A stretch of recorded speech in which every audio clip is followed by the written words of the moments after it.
Thank you so much for your invitation. To my acknowledgement, my mother-in-law gave me an unexpected reply. You're not coming with us. You annoy me. Got it? I wondered what made her treat me in this way. She didn't see me as a part of her family. Was it the job I had that bothered her so much? I felt like her words punched me in the face, and was too shocked to say anything back. I had managed to endure her abuses so far, but I wasn't gonna let her get away with this one. My name is Tracy. I've been working at quite a big company. The job itself is nothing fancy. But I'm surrounded by many good colleagues, including my boss. It's a nice environment that keeps me working here. My job gets quite hectic during peak season, but I never felt stressed because my colleagues and I have a good support system, and we work hard as a team. I guess not having a work relationship issue helps me a lot too. My parents have always worried about me working too much. The typical nagging of, "When do you plan to get married?" I always give them the same nonchalant answer. I still don't feel like it, and it's better not to rush into it. They normally just sigh and shake their heads at me. My life changed when my company threw a big party. I had never felt comfortable in a social setting, but I forced myself to join as it was a part of my job. The dinner was amazing, but I felt dizzy in the crowded hall, so I went out to a balcony to catch a fresh air. I was enjoying the night breeze when I heard a man's voice. It took me a while to realize that someone was speaking to me. "Oh, I'm sorry, I was in my own world." The guy standing across from me looked plain but friendly. "Are you antisocial?" His blunt question made it easier for me to be honest. "Yeah, I prefer working," I replied with a wry smile, to which he answered shyly, "Me too. I thought I was gonna be the only unsocial one here." He seemed to relax a bit and start asking me questions. His name was John, and we spoke about our work and our interest in traveling and movies. He was really into films and even knew a lot about old Hollywood. I prefer watching a movie at home than going out with a bunch of people. "Me too." He sounded a bit enthusiastic about my comment, and he immediately said, "Whoops, I haven't met anyone I can really talk to about all this, so I got a bit too excited." He seemed embarrassed. I found him cute, and we continued our conversation alone on the balcony. We exchanged our numbers at the end of the night. I normally didn't give my number easily to guys except at work, but he was different, in the sense that he made me feel relaxed while talking to him. "Are you dating someone now?" I froze to the out-of-the-blue question of Anne one day at work. She continued without care. "Because you start wearing cute outfits to the office, I assume you are meeting someone special after work." I wasn't certain what she meant by dating.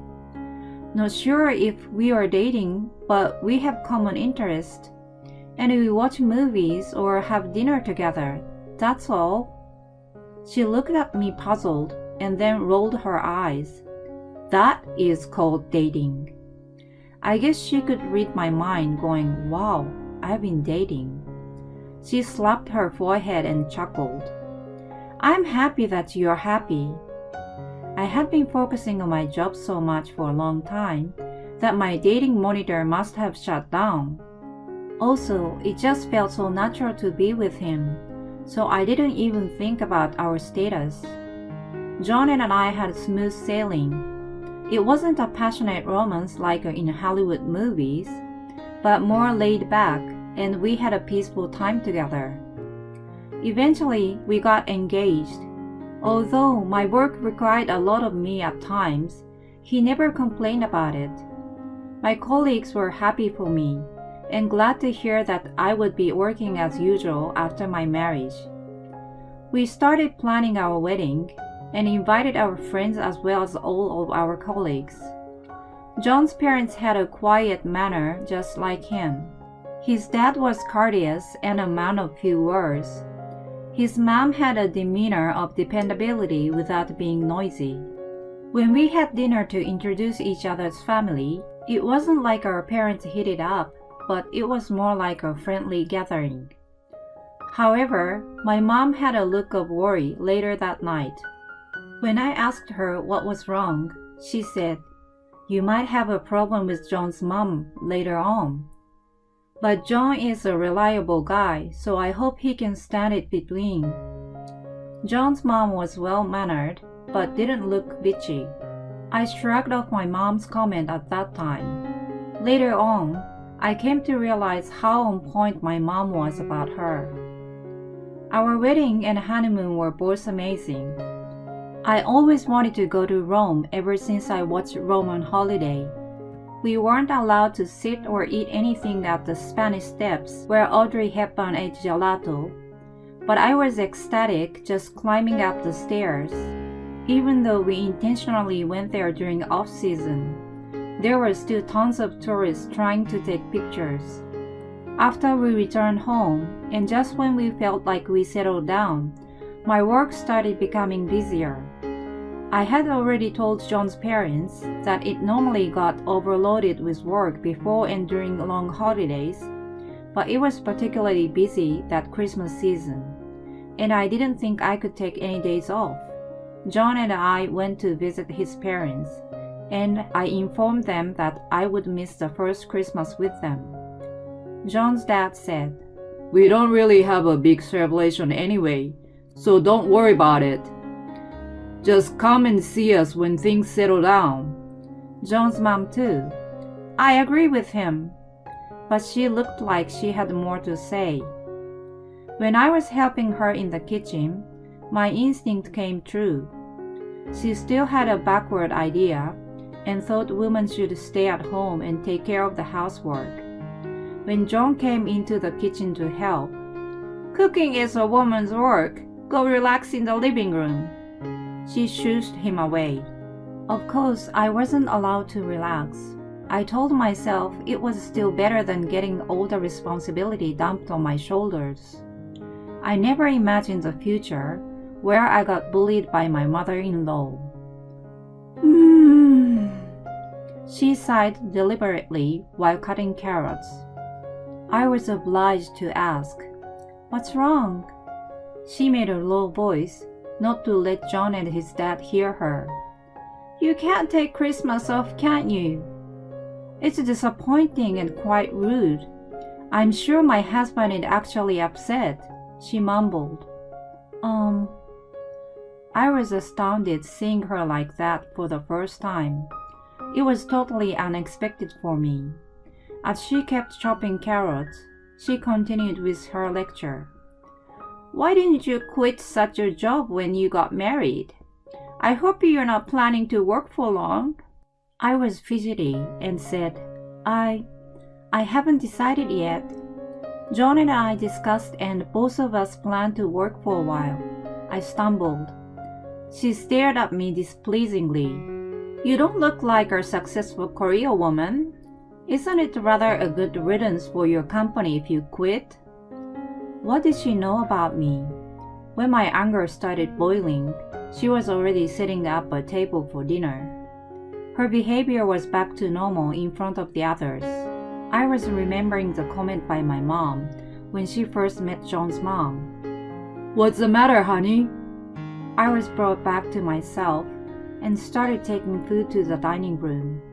My mother-in-law pretended to know nothing and said, "Are you tired from unfamiliar cooking? I suppose you are too busy with work to cook at home." "Mom, even though she is busy, she cares about the well-being and usually cooks balanced meal. Don't tell me you're bullying her." "Of course not. I'm just concerned about her." I was amazed by her quick change of her behavior. My father-in-law prompted, "Let's eat." And we started dinner. John and I left the next morning. I probably had a gloomy face, so John asked me, "Are you okay?" I quickly thought it was better not to mention anything. That may cause an issue with their good relationship. "It's nothing. I guess I'm a bit tired from work." I covered it up. Sorry. You didn't get to relax much with my parents around on your days off."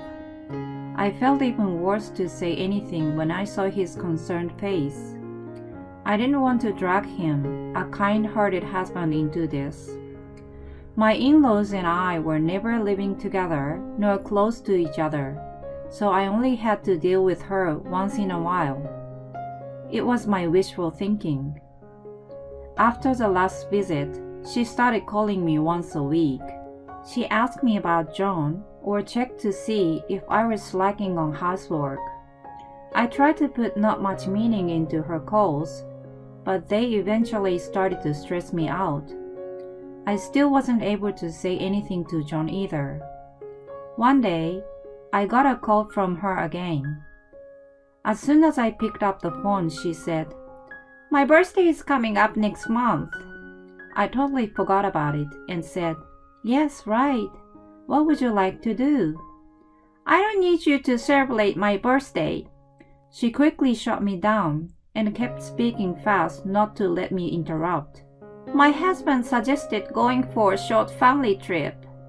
Since I love taking a trip, the second of the word made me excited regardless of what she had said just a minute ago.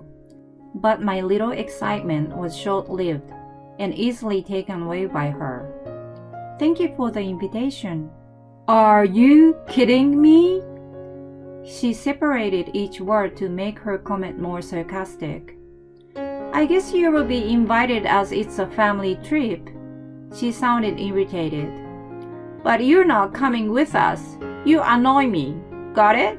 As I was looking for a word, she continued, "I want to go only with my family. There's no place for a daughter-in-law. Make up an excuse, blame it on your work, and just don't join us. I will let you organize a trip though." I finally had enough and let my anger flow. "I see. Whatever you say." "Watch how you speak to me." It sounded like she was screaming, but I hung up on her. As instructed by her email, I booked flights and a nice hotel for their trip. Of course, excluding me. On the early morning of the trip, I told John that I had to take care of an important thing at work and cancel my flight. He was very disappointed, but, "Well, what can you do if it's work? I will miss you. Let me know if there's anything." He was still sweet. I felt a little bad about this trip, which was to be my retaliation against my mother-in-law.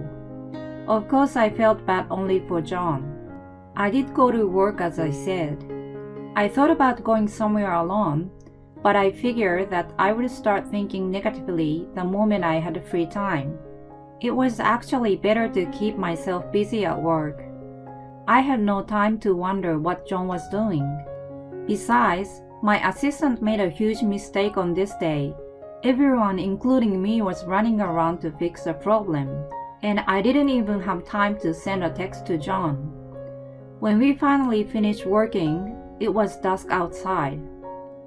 "Phew! Well done, Tracy. It's so late. Is your husband okay?" "Yeah, I already told him I might be quite busy today." I was so relieved to finish that I was smiling broadly.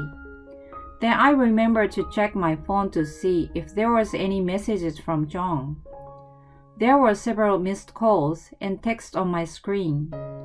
They were supposed to come back the day after tomorrow.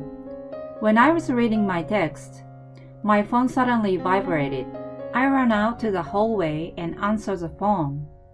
"You need to explain this whole thing. What have you done?" My mother-in-law screamed so loud that her voice must have been heard from inside the office. "Calm down. Please lower your voice. I'm still at work." She didn't care and kept screaming hysterically. Anne poked her head out of the door, but as soon as she saw me, She sensed something and closed the door. "How the hell do you know the GM of this hotel?" my mother-in-law shouted. She explained frantically that when John told the front desk the number of guests was changed to 3 upon check-in, the staff told him it was originally booked for the 3. She was too late to interfere and was questioned by John and his dad. She eventually had to come clean about what she had done to me. "You know, I told you I work in the travel industry. That hotel was going through a hard time at one point. I really liked the service and amazing scenery around it, so I helped with the marketing to attract young crowds. People started coming because it was great for social media photos and unique services. I know the GM since then." She was listening with heavy breathing. I could imagine her face looking like the possessed girl from The Exorcist. "The GM asked us why we were having a family trip without you. You arranged all this, didn't you?" I calmly answered the enraged mother-in-law. "No way, it's peak season right now. I didn't think he had time for such a thing." I pretended to be innocent. The GM and I had a good relationship, so when I was at the hotel for work last time, I told him that I got married and my last name had changed. John's last name was unique, so the GM must have noticed. John must have heard his mom's yelling and came over. I heard his voice in the back, and then he took the phone from her. "I'm really sorry, honey. I had no idea what my mom was doing to you." "Don't worry, babe.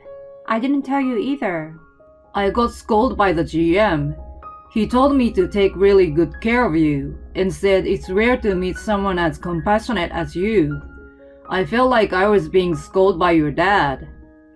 I laughed at his comment. The GM was about the same age as my dad. He also had a daughter who was married, so maybe he did take it personally. "I will see you tomorrow. We need to talk about this. Love you, hon." We hung up the phone. After they came back, we had a family meeting at John's parents' house. My mother-in-law was really not interested in what I did for work, so she didn't even know that John's company was a subcontractor of mine. John was told by the GM that if he didn't take good care of me, the hotel was going to re-evaluate the contract with his company. "It will affect your performance review." When the GM mentioned it, my mother-in-law finally realized that she interfered with her own son's success and had greatly regretted her action. It probably didn't have that much of an impact on his career, but she had no work experience of her own and totally believed it. She looked remorseful and shrunk a half size during the meeting. "I will never take a trip with you. I will only go with Tracy from now on." To John's comment, she scurried to defend herself. "Please forgive me. I will tell the GM I will never bully Tracy, so you will have no problem at..." Before she could finish her sentence, John grimaced and cut her off. "You are so wrong. This has nothing to do with my work. If you can treat Tracy nicer, I will never speak to you again." She was sobbing at his words. "I'm really disappointed to know you are such a terrible person." Her husband condemned her. Then she took my hands in hers. "I'm very sorry. Please forgive me. I will never do such horrible things." Honestly, I wasn't convinced by her words. "We will see from your action from now on.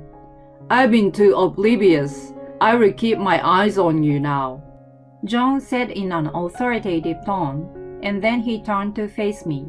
"I'm sorry again. I'm not gonna let her do whatever she wants from now on." He held me tight in his arms. "I apologize too. It's unbelievable what she has done." My father-in-law too gave me a warm hug. I was overwhelmed with a feeling of relief. Since then, my mother-in-law stopped criticizing my work and making a call just to tell me some sarcasm. All contact had to go through John, and no more complaints about when I could and couldn't visit. I even thought she started to respect my work. My father-in-law had never done chores at home, and he was told by John, "You need to start helping mom with housework." He was struggling with cooking, but he helped with cleaning and started to show more appreciation toward his wife. The atmosphere of the house became a little more joyful since then. "Did you worry that I was gonna take my mom's side?" When John asked me, I honestly told him that I didn't want to create a cause to break their relationship. "I'm glad we could turn the bad experience into a better family. Thank you, hon." He gave me a kiss on my forehead. 3 months after the family trip, the 4 of us were staying at the same hotel. "Glad to see that it's still popular," I happily commented to the GM. "It's because of you," he said with a shy smile. My mother-in-law told him, "I'm very sorry for the incident.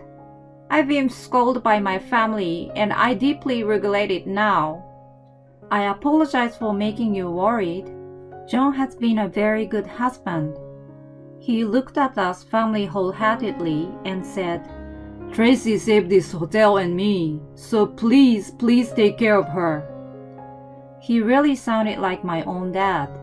I realized then that I was valued by many people, and I felt grateful for that. The trip turned out to be better than I had imagined. I had been there numerous times for work, so I was like a local guide. I took my family to secret spots, and we were all excited like kids. It was the perks of this job and my efforts. My in-laws and I would keep a reasonable distance and a good relationship in the future.